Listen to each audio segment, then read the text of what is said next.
Hi guys, and welcome to another dungeon video, one of the last dungeon videos I think we'll get. I'm looking at how much space we've got left on Sylvari Exile, and I reckon maybe 2 blogs to be perfectly honest, which does mean once again we'll probably start off a Sura week, kind of like what happened before with all the stuff I lost, but hey, I don't know, I'm definitely liking the idea of doing more of these kinds of runs just to fill up the last blogs and when new blogs come out, so keep your eyes open. I definitely am quite excited about playing with you guys some more in a more kind of, not so much of a structured capacity as we did with the original dungeon series, but something like that. But anyway, I've said that before. Hi, I just got in from work, and we are going to be finishing up really on Sylvari week. In the last video, of course, we read about the Sylvari, kind of a little bit of an introduction to the race, I suppose. As I read through the blog, and that was quite a while ago, I recorded that now. As I read through the blog, just more and more things came to my mind about the Sylvari that just kept going over and over and over again. So there's definitely still a lot of us to talk about when it comes to the Sylvari, and I don't know whether this last blog post will really sort of manage to trigger me into talking about all of it, but hey, it's a very long one. This is definitely the longest blog post we've come up against so far. This is called Dream and Nightmare, and it's a story that was written by Rhys Soseby. This is the story one, and this is definitely very cool. I remember reading this the first time and really enjoying the story of the Sylvari a hell of a lot more. This is particularly, it's got an emphasis on the Nightmare Court. You learn a lot more about them.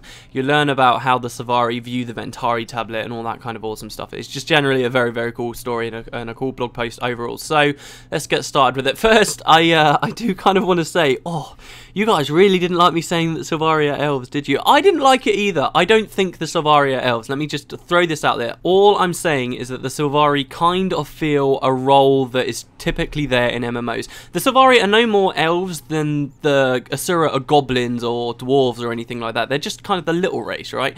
And on first glance, that's kind of how people look at them. And the Sylvari are the nature-loving race. We can't get around that. But yeah, they're not elves. Don't worry. I do understand, guys, and I understand your pain. It's just, I think that there is a good deal of people out there who do think the Sylvari are elves, because let's face it, right, not everybody's like us watching this video. Not everybody gives 2 shits about the story while we give loads. So yeah, I can see why people say that, and I think it is important we understand that there are people out there who do think that, and I think it's important, you know, for people to actually talk about these kinds of things, because the more it doesn't take long looking at the Sylvari before you realise that yes, they are completely different.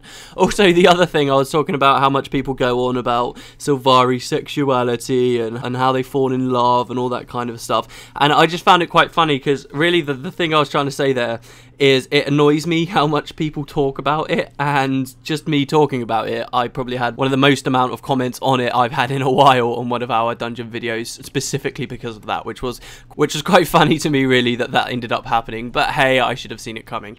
Anyway, so yeah, Dream and Nightmare, let's just get on with this, shall we? The Sylvari are the youngest race in Guild Wars 2, awakened with the rise of a new age interior. They may be unfamiliar with the world, but they have dreamed of it, and they share a rich and compelling vision that guides their path. From the day of their awakening, each Sylvari feels called to defend the land and fight the Elder Dragons. They are united in this purpose beneath their mother, the Pale Tree. This is what I mentioned a very little bit in the last blog post. There is this fact that the Sylvari don't seem to have their own personal race conflicts like most of the other races do. They understand straight away Zhaitan is a threat. I'm not sure specifically why it's Zhaitan. I suppose it's just because Zhaitan is directly affecting them while the other dragons probably still are affecting them in some ways. I wouldn't be surprised to see a cave somewhere near the Pale Tree that there's a load of destroy. In fact, in the book, in Edge of Destiny, they do actually fight one of Prime Ordis' champions actually down there on the Tarnished Coast, remember. So it wouldn't surprise me if the other dragons were influencing and impacting the Sylvari in some way, but it's just that Zhaitan is their primary threat, because they're on the coast, right, and Zhaitan's got all of these undead hordes kind of moving through them and stuff. This is the other question. I would have expected, before we knew more about the game, I would have expected the Deep Sea Dragon to be the one that was affecting the Sylvari most, because I remember a lot of people used to try and pair off the races with the dragons, because you've got 5 of each. It doesn't really work. You can try it a little bit, but it doesn't really work very quickly. You kind of see, oh no, hold on, it's not as clear cut as that. But it definitely does look like the Sylvari are very much against Zhaitan more than the others. And hey, when the first expansion comes out, and this is still way up in the air, I have no idea how they're going to do this, but once we have defeated Zhaitan, if indeed that is what we do, we might send him back to sleep or whatever.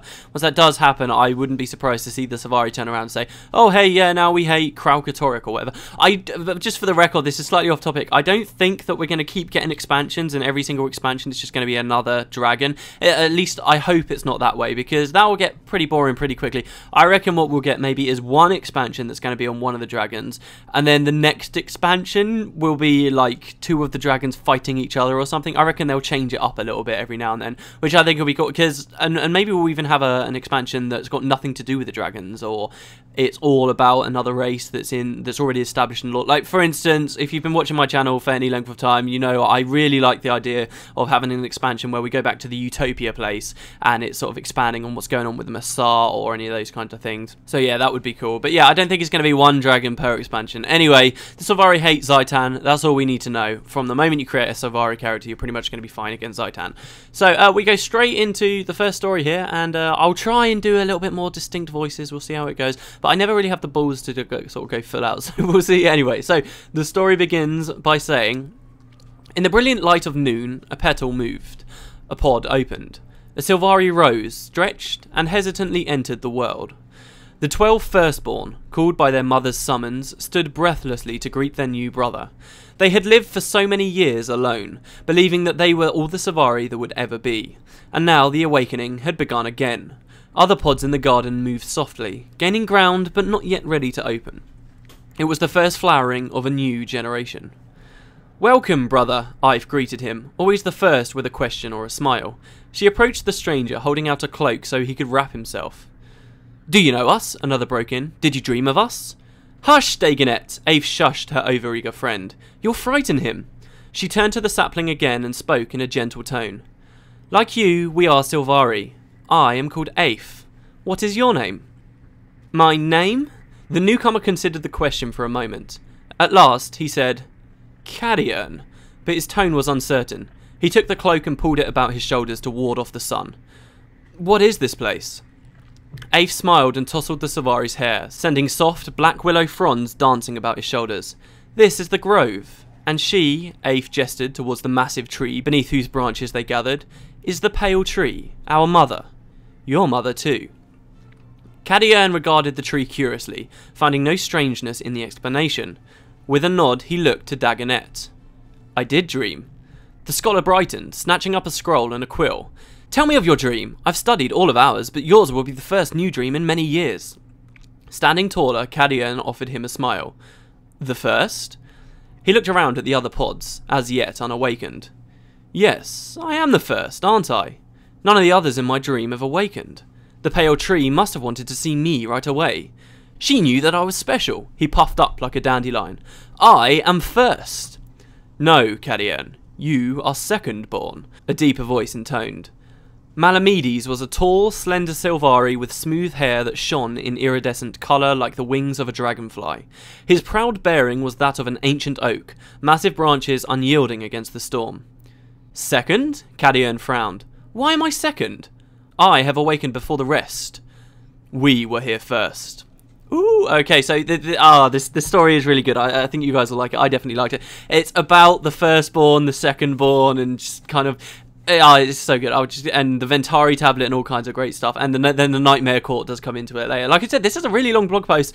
Depending on how much I go on, we might not even get to Asura week for Sylvar's Exile, but we'll see. We'll see how it goes. The cycles. Oh yeah, there's been concept art as well. Though that will have been on the video. The cycles. We get a cool bit of concept art here, showing autumn, spring, summer, winter. Kind of, I guess, as the Sylvari know them. It's pretty cool. Anyway, the Sylvari believe that the portion of the day during which you were born speaks to a person's personality, interests, and special talents.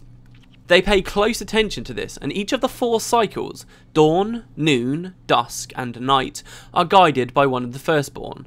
Those 4 firstborn, called the luminaries, tend to be the most active in the governance of the Sylvari race. They work together to bring new knowledge into the grove, defend the pale tree, and build political relationships with the other races of Tyria. Although the other firstborn are considered wise mentors and have certain authority, the luminaries fulfill the primary tasks of maintaining society and guiding the Sylvari as whole. So what I see here when I read this is kind of another bit where it talks about in lore what you can expect in gameplay.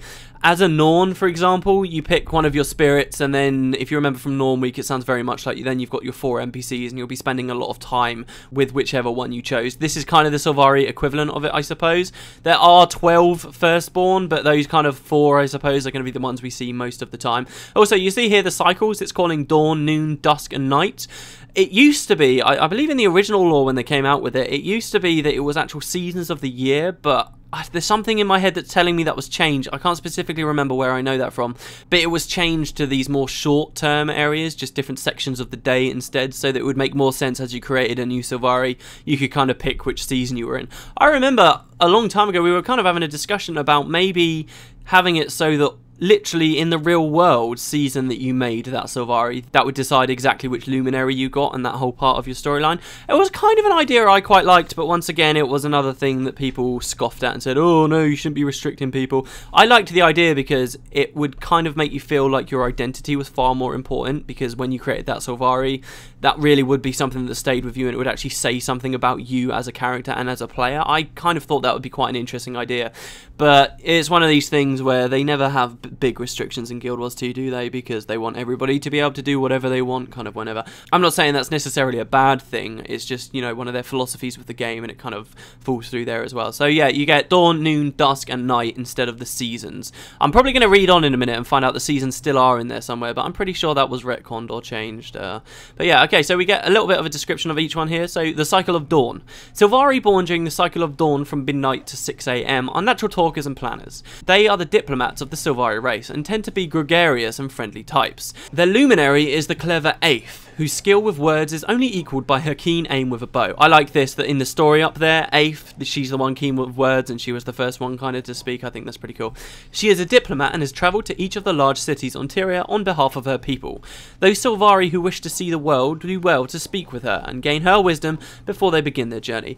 I kind of feel like nearly all players that are playing Sylvari, and because that's such a big part of their race, being curious and going out to explore, she's kind of a very typical Sylvari in that way. But you kind of see here, they've got the 4 different cycles, and they all have to be distinct in their own ways. But remember, there are also 4 different spirits for the Norn, and there you see kind of 4 things cropping up. You've got 3 legions for the Char, admittedly, but they also have to be distinct among themselves, but also distinct to all of those things that the other races have. So it's quite interesting to see how they do this with the Sylvari now, and kind of compare it to those and see how they've avoided, say, the cycle of dusk being exactly like following the wolf spirit as a Norn, if you see what I mean. So the cycle of noon. The cycle of noon extends from 6 AM to noon, during the blazing rise of the sun. On the whole, these Sylvari prefer actions to words and are skilled combatants no matter how they choose to fight. They like to experience things firsthand, attack problems head-on, and enjoy the rush of warfare. Nima is their luminary, a bold and experienced warrior that's fought many battles.